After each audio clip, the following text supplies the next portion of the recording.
¿Cómo les va? Soy Andrés Oppenheimer. Gracias por estar con nosotros en toda América Latina y Estados Unidos.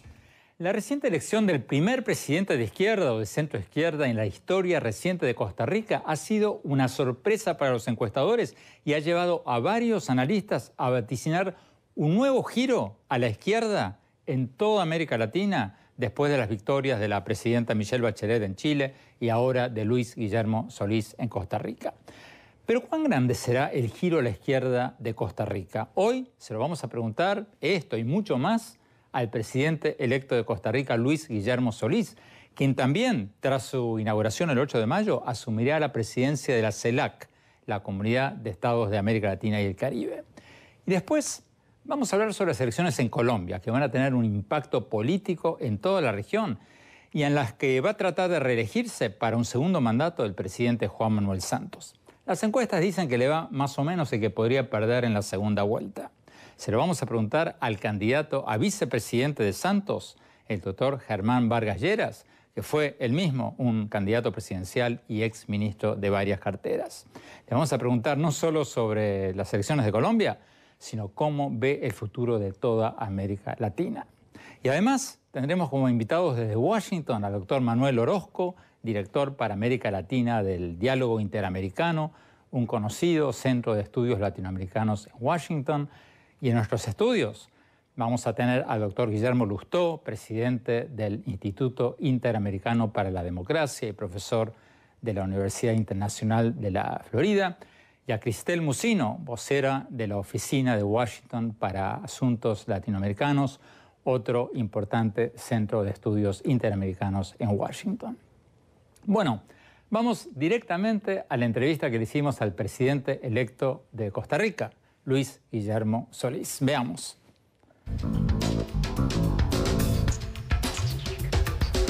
Señor presidente electo, muchas gracias por estar con nosotros. Usted fue un candidato presidencial progresista o de centro izquierda, de izquierda, que criticó fuertemente el Tratado de Libre Comercio de Costa Rica con Estados Unidos.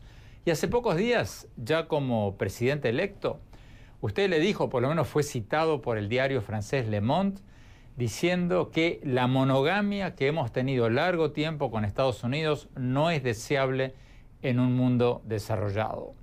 La pregunta, ¿significa eso que usted va a hacer un giro a la izquierda en su política exterior? ¿Concentrar sus energías en Brasil, Argentina, Venezuela? ¿Un giro a la izquierda como lo han interpretado algunos en Costa Rica? Bueno, mire, en realidad la cita es una cita incompleta y no es mía. Es del actual ministro de Defensa de Brasil, cuando era canciller, don Celso Amorim, quien dijo que en materia de política exterior, de comercio exterior y comercio exterior únicamente, las naciones no deberían sino ser lo más promiscuas posibles. Él se refería a la inconveniencia de tener tratados de libre comercio con una sola parte y más bien abogaba por ampliar el rango y la suscripción de estos entendimientos con muchos países. Usted lo ha dicho correctamente, me opuse al Tratado de Libre Comercio con los Estados Unidos en su momento. Eso fue hace 7 años que se realizó un referéndum en Costa Rica. De entonces a esta parte, Costa Rica ya ha suscrito 12 tratados de libre comercio del más diverso tipo, por ejemplo, uno con China y otro con la Unión Europea, y nos hemos movido de lugar.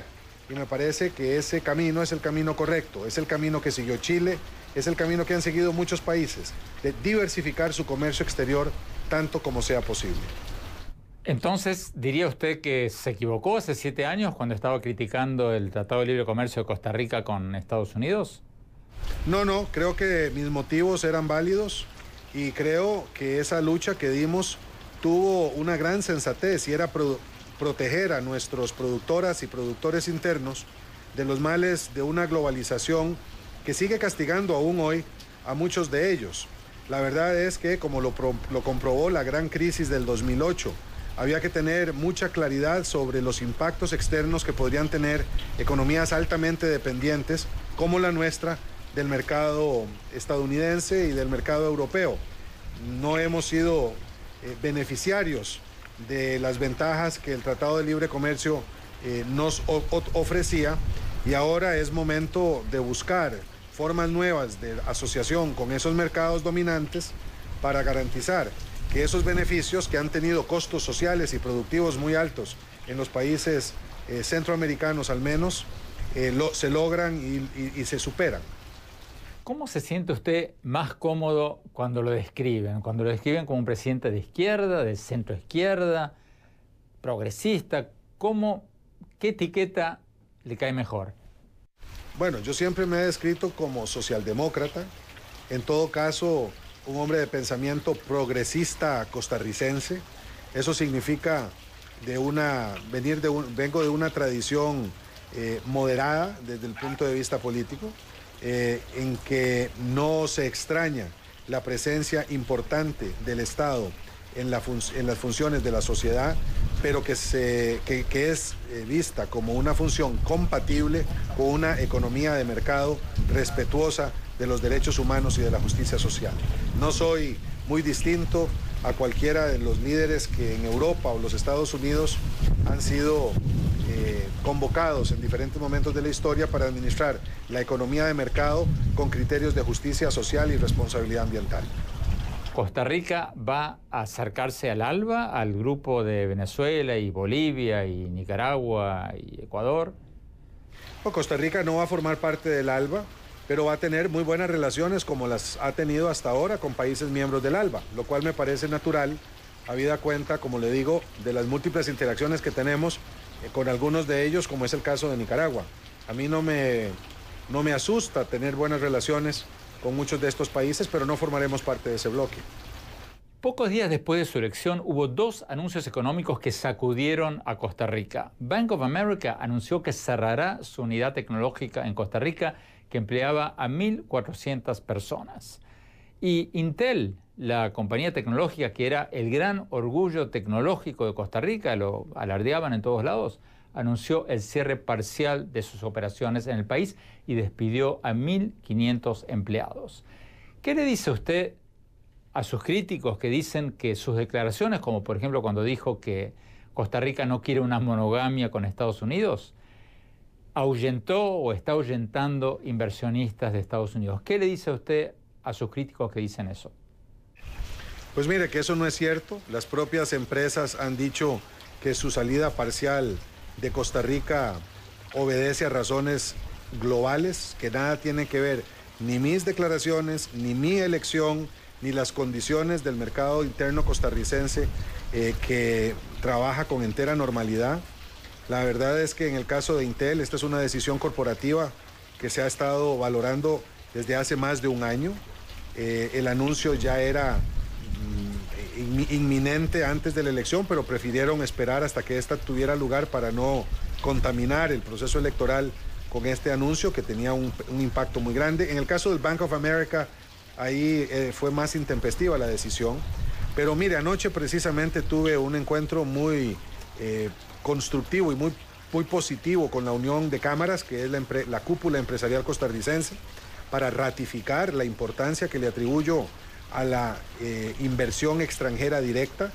Quiero que esa inversión continúe llegando a Costa Rica, estimularé su llegada y me he comprometido a hacer una fuerza de tarea apenas empiece mi gobierno el 8 de mayo para construir, para definir una hoja de ruta y viajar yo mismo con una delegación de empresarios costarricenses a aquellos países en donde se considere más oportuno para invitarles a que continúen invirtiendo en Costa Rica. Hemos recibido en estos días también ya noticias de nuevas inversiones que vienen en un monto que probablemente se aproxime en términos de empleo a los empleos que se han perdido después de las decisiones de Intel y el Bank of America.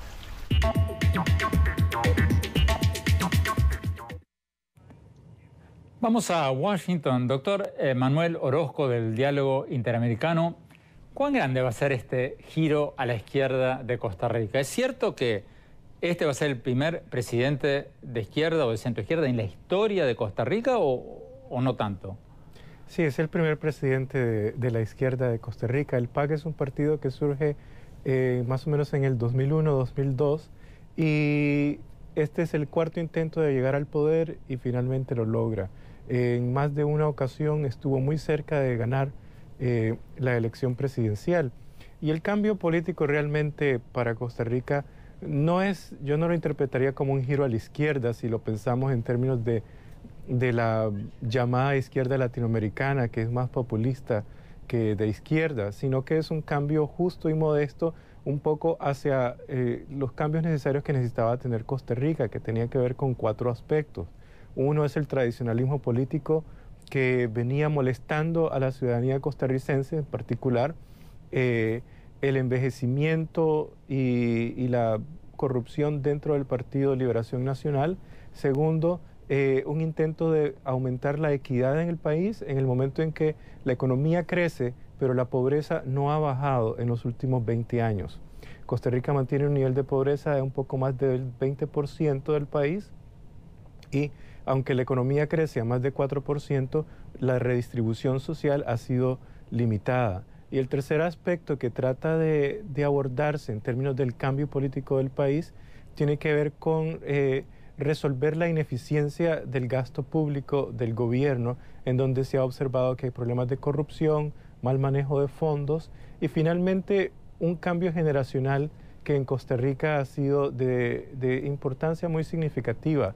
La juventud de la nueva generación costarricense busca nuevas formas de pensamiento que sean representadas por políticos nuevos y la élite tradicional no pudo resolver eso, interpretar esas realidades y Luis Guillermo y el PAC de alguna manera sí lograron captar esto y los otros 3 puntos. Así que es un giro, sí, un poco hacia la izquierda del tradicionalismo que ha venido gobernando Costa Rica. Guillermo Lustó, doctor Lustó. Yo comparto lo que dice Orozco, pero creo que hay un punto para mí esencial, que es el siguiente. Costa Rica están todos índices que puedan medirse siempre arriba.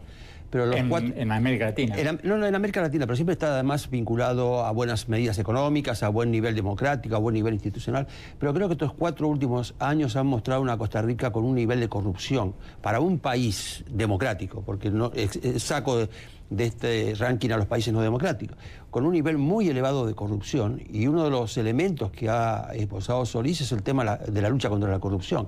A mí no me preocupa la izquierda en países que respetan las instituciones, no me preocupa. Tenemos que ir a un corte. Cuando volvamos vamos a ver lo que nos dijo el presidente electo de Costa Rica sobre Venezuela, los derechos humanos y cuáles son los presidentes de América Latina que él más admira. Ya volvemos.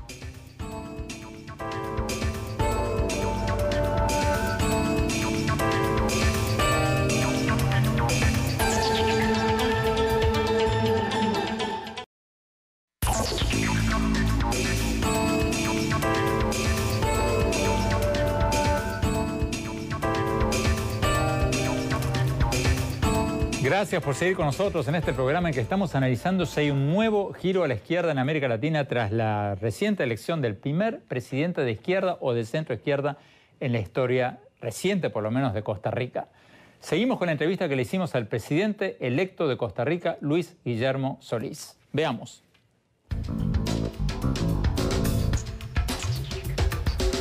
Presidente electo Luis Guillermo Solís, hablemos un poco de política internacional. ¿Quiénes son los presidentes o líderes actuales o recientes que usted más respeta? Pues mire, por supuesto que todos los presidentes merecen el respeto de cualquier colega, porque en su circunstancia cada cual ha sido electo o electa según las disposiciones de su propio ordenamiento constitucional, y eso a mí me parece que es muy importante reconocerlo de entrada en una América Latina que aspira a la democracia como su principal signo político. Por ejemplo, señor presidente electo, su coterráneo y expresidente y Premio Nobel de la Paz, Oscar Arias, ha dicho que Cuba no es una democracia diferente que ha seguido un camino escogido por el pueblo cubano, sino una dictadura. ¿Usted qué opina? Yo opino que el gobierno de Cuba es un gobierno que sigue los dictados de su propia experiencia nacional, y no, como no me corresponde como presidente en ejercicio, en su momento lo seré el 8 de mayo, ir más allá de esa valoración. El gobierno de Cuba es un gobierno que ha sido criticado justificadamente en otros momentos por las violaciones que se cometieron a los derechos humanos, pero creo que es un gobierno que se desarrolla hoy en condiciones de mucha mayor normalidad, y no voy a entrar en una discusión que me lleve a encerrarme en posiciones que, lejos de satisfacer la aspiración de libertad de los pueblos de América Latina, me generen conflictos que entorpezcan esas posibilidades. En todo caso, en lo que respecta a Cuba, quiero recordar que fue precisamente el presidente Oscar Arias quien restableció las relaciones de Costa Rica con ese país y ese gobierno cuando fue mandatario hace pocos años. Presidente electo, Uruguay acaba de legalizar la marihuana. ¿Sería una buena idea para Costa Rica o una mala idea? Una mala idea. Costa Rica y Uruguay no tienen la misma circunstancia regional. Costa Rica forma parte de la cuenca del Caribe. Usted conoce bien la dinámica del tráfico de drogas por esta zona, don Andrés. No podemos nosotros disminuir el efecto que tiene la droga en la sociedad costarricense, y en todo caso la violencia que genera la droga no tiene que ver con la marihuana precisamente, sino con otras drogas llamadas duras que nadie está pensando legalizar en estos momentos. Pero en todo caso sí me he pronunciado favorablemente a la idea de colocar en el debate público la discusión sobre la legalización de las drogas, porque me parece que eso sí ha lugar. Es decir, conviene que la sociedad conozca y desmitifique la legalización de las drogas de manera tal que no quede ninguna duda respecto de las implicaciones que esto tiene y sus impactos negativos en la sociedad.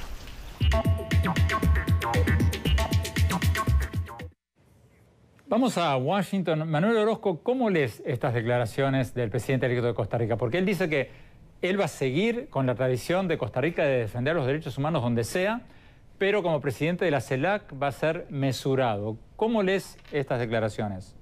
Bueno, la política exterior costarricense tiene una tradición bastante consistente en su posición en relación con el mundo internacional, y una de ellas es la que se refiere al respeto a los derechos humanos. Yo creo que el presidente electo Solís va a ser muy respetuoso de eso. Es una persona que ha trabajado en el campo internacional y en el servicio exterior costarricense, que conoce básicamente esa tradición. Creo que la presencia de Costa Rica en el CELAC va a ser muy importante para presentar ciertos estándares que puede que se vayan a obviar de alguna manera, o que puedan ser influidos por Venezuela u otros países, que tiene que ver con aspectos de democracia, derechos humanos, pero también con equidad y justicia social. De alguna manera, la posición de Solís va a ser muy parecida a lo que Costa Rica ha mantenido en relación con sus vecinos latinoamericanos, es decir, mantener un apoyo a la democracia, a los derechos humanos, y evitar controversias con varios países. Y Cuba es el caso emblemático en ese Doctor sentido. Lustó, ¿estás de acuerdo con eso? O, a ver. Yo creo que una de las piezas más importantes de la política exterior americana producida por Costa Rica fue el discurso de despedida del presidente Arias, cuando él estableció que había diferentes tipos de democracia, y que las democracias que habían llegado por elecciones pero no respetaban los derechos que están en la Carta Interamericana no eran democracias. Fue un mensaje muy, muy claro. Y yo Pero creo eso lo hizo de salida. Es cierto, pero era todavía presidente, lo dijo porque supongo que los presidentes siempre tienen temor a lo que puede ocurrir. Pero el camino de la CELAC a mí no me importa. El camino de la CELAC es un camino fallido que ya terminará en algún momento. Creo que es una pantomima, es una entelequia que no existe en la realidad. CELAC. La CELAC no existe. Así que eso no me preocupa, pero sí me preocupa que esa línea que había establecido Costa Rica de cuáles son democracias y cuáles no, se abandonen, porque le entiendo al presidente Solís que no quiere conflictos, pero alguien alguna vez tiene que tomar la iniciativa de que hay países que ya no son democracias. Cristel Mussino, otra de las cosas que dijo el presidente electo de Costa Rica recién es que él no está de acuerdo con seguir los pasos de Uruguay en la legalización de la marihuana. Yo sé que ustedes están a favor de la legalización, pero esto que acaba de decir el presidente electo de Costa Rica, a pesar de que dijo de que Mujica, el presidente de Uruguay, es uno de los que más admira en la región, ¿no significa un retroceso o un estancamiento del movimiento pro legalización en América Latina? No, para nada. Yo creo que cada país debe de ir a su propio paso, ¿no? Buscando qué es lo que les funciona internamente. Ciertamente Uruguay legalizó la marihuana en diciembre y van a empezar a implementar este diciembre, y finalmente el mundo va a tener evidencia científica sobre qué significa legalizar. Además de Uruguay, hay varios estados acá en Estados Unidos que ya legalizaron, ¿no? Colorado. Colorado, exacto. Y ahora este año se espera que Oregon también legalice. Es más, ya la opinión pública en este país, la mayoría está a favor de la legalización. Entonces yo creo que esto es algo que no se va a parar. Pero ¿qué dices del argumento que hizo el presidente electo de Costa Rica recién, que puede ser bueno para Uruguay, pero no es para Costa Rica ni para los países centroamericanos que ya tienen un problema de violencia y bandas de narcotráfico impresionante? ¿Qué dices de ese argumento? Bueno, yo creo que a lo mejor el modelo de Uruguay específicamente no es algo que se debe exportar así a otro país, sino se debe de ir evaluando qué funciona, qué no funciona, cómo se puede ir avanzando, cómo se pueden ir mejorando los derechos humanos relacionados a la política de drogas. Entonces, pues hay que ir viendo y estudiando. ¿Qué síntomas hay de lo que pasó en Uruguay? ¿Ya se puede ver algún tipo de resultado del experimento uruguayo? La implementación va a empezar este diciembre, entonces todavía falta que se ponga en pie.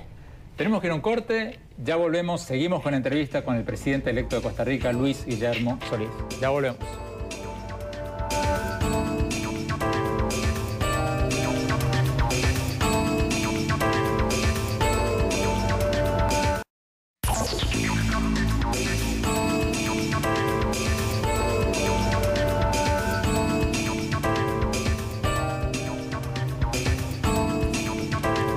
Gracias por seguir con nosotros. Estamos analizando si hay un nuevo giro a la izquierda en América Latina tras la elección del primer presidente de izquierda o de centro izquierda en la historia reciente de Costa Rica. Seguimos con la entrevista que le hicimos hace pocas horas al presidente electo de Costa Rica, Luis Guillermo Solís. Veamos.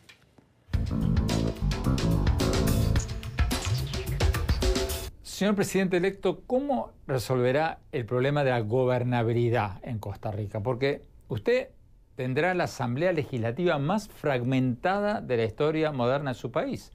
Si mal no recuerdo, su partido tiene solo 13 de los 57 diputados. ¿Cómo hará? Bueno, yo leo la situación de la actual coyuntura política de la siguiente manera. El soberano, el pueblo, decidió de elegir a una asamblea legislativa que está constituida por 5 bloques políticos, 4 de ellos partidarios y un quinto formado por 4 o 5 fracciones unipersonales. Eso significa que el pueblo decidió no darle mayoría a ninguno de los partidos, de forma tal que todos tendrán que negociar. Ninguno podrá llegar al número mágico de 38 votos y pocos al de 29 votos de mayoría simple si no hacen negociaciones que involucren al menos a 2 de esas 5, perdón, a 2 y si no a 3 de esas fracciones. Y en el caso del Poder Ejecutivo, don Andrés, el pueblo me elige con 1.323.000 votos, lo cual significa que me están mandando un mensaje muy claro para que coadyuve a la construcción de acuerdos.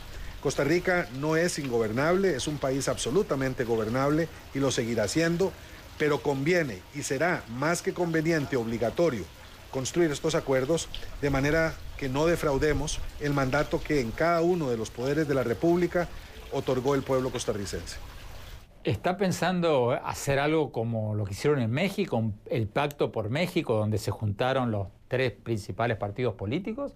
O, por ejemplo, convocar un gabinete de coalición. ¿Está pensando en algo de eso?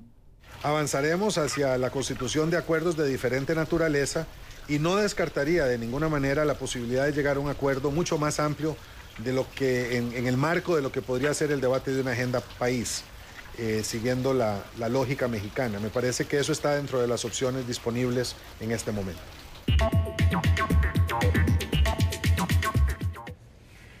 Cristel Mucino, volvamos a lo que estábamos hablando en el bloque anterior con el presidente electo de Costa Rica, cuando le preguntábamos sobre Venezuela. Bueno, se acaba de cumplir un año del mandato del presidente Maduro. ¿Quién está ganando esta pulseada entre la oposición, los estudiantes en la calle, los políticos en el diálogo y el gobierno de Maduro. ¿Quién está ganando esta pulseada? Bueno, como tú dices, hubieron elecciones presidenciales en abril del año pasado y esas las ganó Nicolás Maduro. Después Las ganó con 1.4%, sí, con un cierto. tribunal electoral que la oposición dice fue totalmente dominado por el gobierno, sin tiempo de televisión para la oposición y sin observadores de la OEA ni de ningún grupo que no fuera pro-venezolano, pro-gobierno. ¿Entonces las ganó? Se puede decir que ciertamente no sé si fueron elecciones precisamente justas, pero sí las ganó. Y después, en diciembre, hubieron elecciones estatales y locales en donde la coalición del gobierno incluso ganó con un margen mayor. Entonces, en términos de elecciones, hay esa dinámica. Ahora, ciertamente las encuestas reflejan que la popularidad del gobierno ha venido cayendo en los últimos meses. ¿Quién está ganando esta pulseada ahora? Bueno, según las encuestas todavía el gobierno un poco, pero viene cayendo, ¿no? Y en parte en respuesta a lo que se ha generado después de las protestas, el encarcelamiento de los líderes de oposición, el control de los medios, eso le ha venido quitando popularidad al gobierno, pero también la falta de respuesta a los problemas serios que enfrenta el país, ¿no? Escasez de productos, inflación y unos niveles de violencia terribles. Doctor Lustó, ¿quién está ganando esta? Para mí la oposición. ¿Está ganando? Y por un problema muy claro, hay que ver cómo estaba hace un año Maduro y cómo está hoy. Y evidentemente Maduro ha perdido terreno, el peor terreno que ha perdido es el de la legitimidad. En el resto de América Latina, donde hace un año se discutía si Venezuela era una democracia o no, hoy nadie duda de que no es una democracia, tiene el poder, que no es lo mismo. Yo discrepo de que haya sido una elección justa, una elección muy disputada, y no hablo de los problemas previos a la elección, sino al fraude directo. Pero, doctor Lustó, pero ¿qué dice el argumento contrario? Que el gobierno del presidente Maduro está ganando tiempo, no cayó como sus opositores preveían. Ahora viene el Mundial, la gente va a empezar a mirar partidos de fútbol. Andrés, no hay ningún movimiento en la calle que derroque a un presidente, pero le crea circunstancias en las cuales el presidente lo hace muy difícil mantenerse. Entonces yo creo que hablan del diálogo, yo creo que era imposible no ir al diálogo, pero este diálogo es posible solamente porque hubo un movimiento en la calle que lo obligó al presidente Maduro al diálogo. Hace 3 meses el presidente Maduro no pensaba en un diálogo en absoluto. Entonces el diálogo era inevitable porque uno no puede aparecer dejando un desplante a quien ofrece un diálogo, que no fue un diálogo, fue un debate, está claro. Pero creo que si uno mira lo que era el presidente Maduro hace un año y lo que es hoy, viene perdiendo terreno aceleradamente. Y el peor es que ya para el resto de América Latina no es una democracia. Y fíjate una cosa, hay una cosa que para mí es importante. Hace un año UNASUR, en un acto como este, hubiera dicho que el movimiento era un movimiento antidemocrático porque desafiaba a un presidente constitucional. El movimiento de los estudiantes. Sí, y en cambio ahora llama a la conciliación. Es un paso enorme para la gente de UNASUR. Siempre han salido a la defensa del gobernante en posición en contra de los movimientos que se le oponían. Esta vez han dicho hay que conciliar, sentémonos a conciliar. Es un paso muy grande. Nos están diciendo que tenemos que ir a corte. Cuando volvamos, vamos a preguntarle sobre esto al candidato a vicepresidente de Colombia por el presidente Santos, Germán Vargas Lleras. Ya volvemos.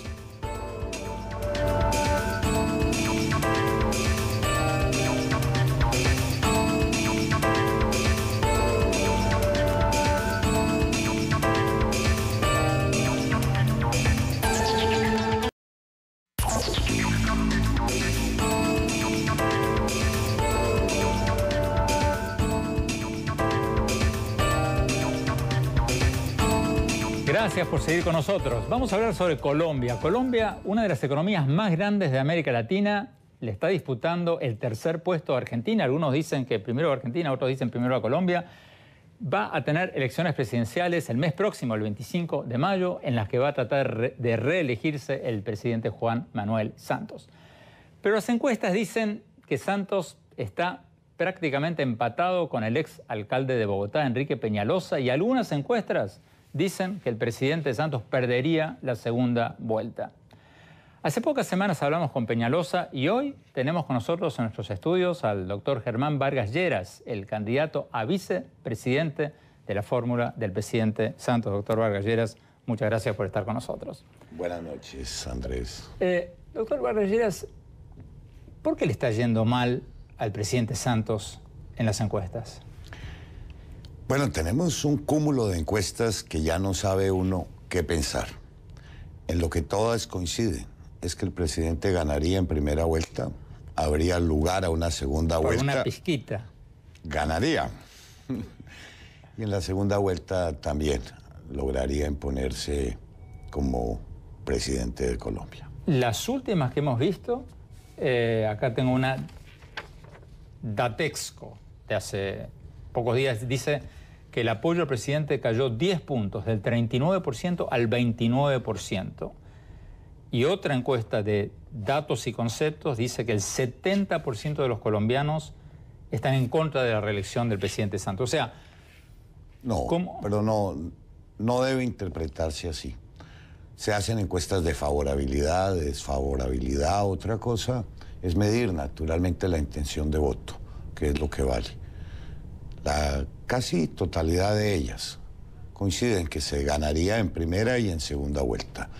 Y lo interesante va a ser saber muy pronto a quién enfrentaríamos para la segunda vuelta si llegare a presentarse esa circunstancia.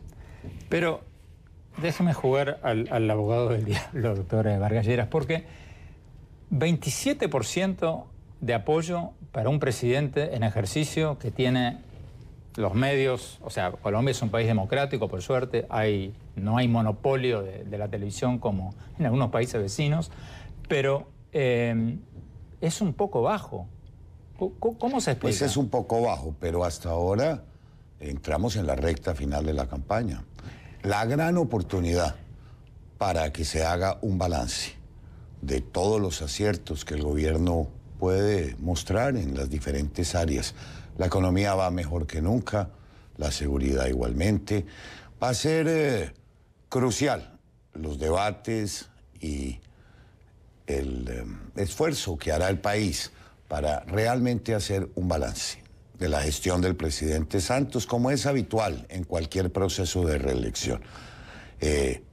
Confío mucho que ese balance, como lo venimos haciendo a lo largo del país, le va a ser inmensamente favorable.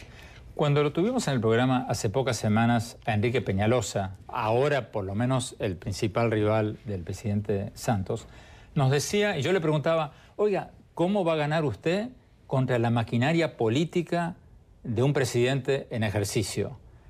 Y la respuesta de él fue que en las últimas elecciones, en el 2010 fueron, ¿verdad?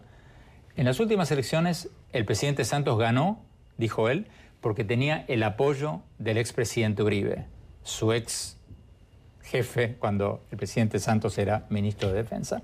Pero dice, ahora, al contrario, ahora el expresidente Uribe se ha convertido en el crítico más acérrimo del presidente Santos, es otra historia y ya es otra situación. Por lo tanto, él decía, va a perder. ¿Qué dice de ese argumento de que el apoyo de Uribe funcionó, pero ahora no lo va a tener? Pues me parece un poco soñador, porque el expresidente Uribe acaba de medirse en carne propia en la elección de Congreso. El apoyo que logró es del 20%. Por el contrario, los partidos que respaldan al presidente Santos obtuvieron una mayoría contundente en las elecciones de Congreso, prácticamente triplicando al expresidente Uribe. De manera que no resulta razonable pensar que no estando ya Uribe como candidato, sino un tercero a quien él apoya, vaya a lograr remontar la cifra de un 20% para ganar las elecciones presidenciales. No es razonable. Además, se equivoca Enrique Peñalosa, porque el expresidente Uribe no lo está respaldando a él, sino a Óscar Iván Zuluaga, candidato distinto, quien probablemente pase a segunda vuelta, pero que no sea el propio Enrique Peñalosa quien pero, dispute. Doctor Vargas Lleras, en la segunda vuelta, ¿no va a ser un todos contra Santos? Sí, es posible, no lo descarto, pero aún así, en las mediciones que tenemos al interior de la campaña, aún en esas circunstancias el presidente ganaría por un margen razonable en esa segunda vuelta. Hablemos de Venezuela, su vecino. Los críticos del gobierno y de su presidente dicen que Colombia se ha convertido en un rehén de Cuba y de Venezuela porque el presidente Santos está llevando adelante estas negociaciones de paz con la FARC, con las guerrillas en Cuba, de alguna manera custodiadas, amparadas por Cuba, y que eso ha convertido a Colombia en un país de alguna manera rehén de Venezuela y de Cuba. ¿Qué dice de ese argumento? Podría decirle muchas cosas. Me parece relevante señalar lo siguiente. Nosotros normalizamos la relación con Venezuela muy desde el inicio del gobierno del presidente Santos. Era lo lógico, lo apropiado. Mucho antes de que se iniciara el proceso de diálogo en La Habana. Segundo, ¿por qué se adelanta en La Habana? Porque no hay que olvidar que fue en el gobierno del presidente Santos, yo era su ministro del Interior, cuando legalmente el país tomó la decisión de prohibir expresamente que cualquier parte del territorio nacional fuera despejado con el fin de adelantar diálogos y precisamente para evitar que la experiencia del gobierno Pastrana se repitiera. Ahora, me parece importante mencionarle dos cosas. Yo en lo personal veo con horror lo que está ocurriendo en Venezuela. No hay duda al respecto. Pero también es importante advertir que el gobierno colombiano ha tomado una posición de no involucrarse en los asuntos internos de Venezuela.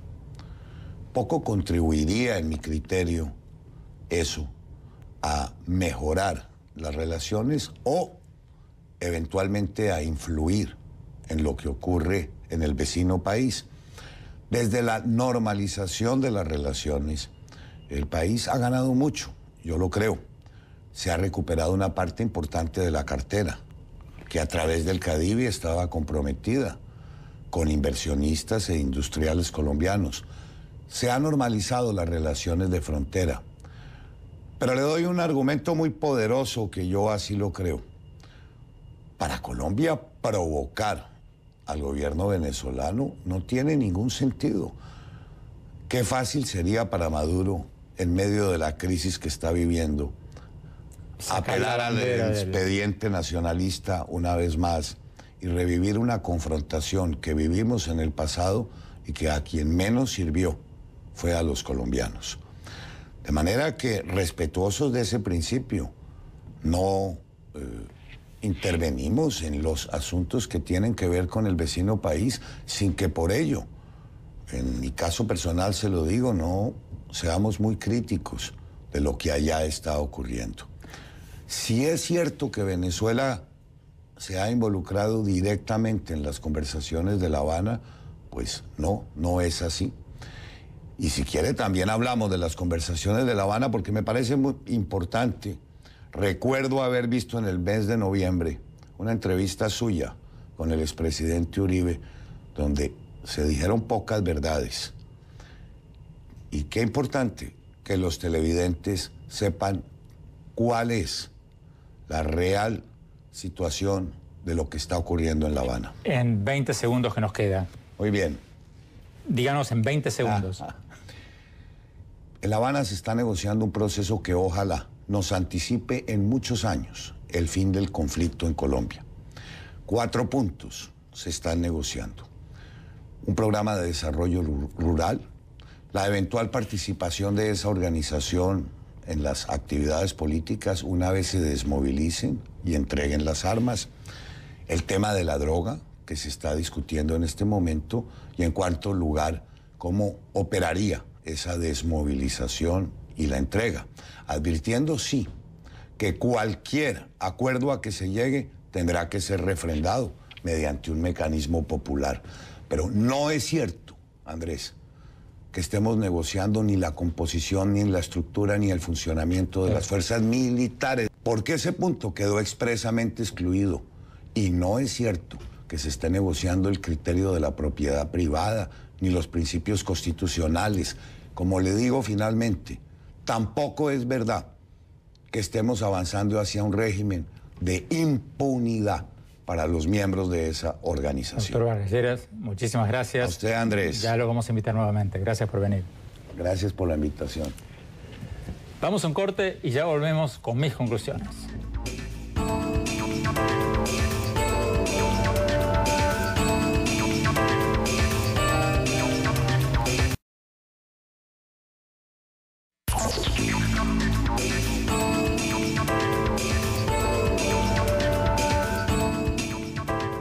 Muchas gracias por habernos acompañado y por favor escríbanos a nuestro Twitter y a nuestro Facebook para decirnos qué les pareció el programa de hoy y a quienes quieren que invitemos en nuestros próximos programas. También pueden ver algunos de nuestros últimos programas gratuitamente en nuestra página web oppenheimerpresenta.com. Bueno, mi opinión sobre el tema de hoy, si hay un nuevo giro a la izquierda en América Latina tras la victoria electoral del primer candidato de izquierda o de centro izquierda en la historia reciente de Costa Rica. Yo tiendo a ser optimista sobre la elección de Luis Guillermo Solís en Costa Rica. En primer lugar, tengo que aclarar que soy bastante escéptico sobre las etiquetas de derecha e izquierda. Porque en el mundo de hoy, en que el país comunista más grande del mundo, China, es al mismo tiempo el país capitalista más grande del mundo, donde no hay educación superior universal gratuita, ni salud universal gratuita, ni derecho de huelga para los trabajadores, en fin. En ese mundo del siglo XXI, en que el mayor país comunista es el paraíso de los capitalistas, seguir hablando de etiquetas de izquierda y derecha no tiene mucho sentido. Para mí, el mundo no se divide entre los gobiernos de izquierda y de derecha, sino entre los gobiernos democráticos y los no democráticos, los tolerantes y los no tolerantes, los que creen tener el monopolio de la verdad y los que respetan a quienes no piensan igual. Lo demás, eso de la derecha y la izquierda, son etiquetas que usan los políticos para demonizar al rival, pero que en el mundo de hoy no tiene ningún sentido.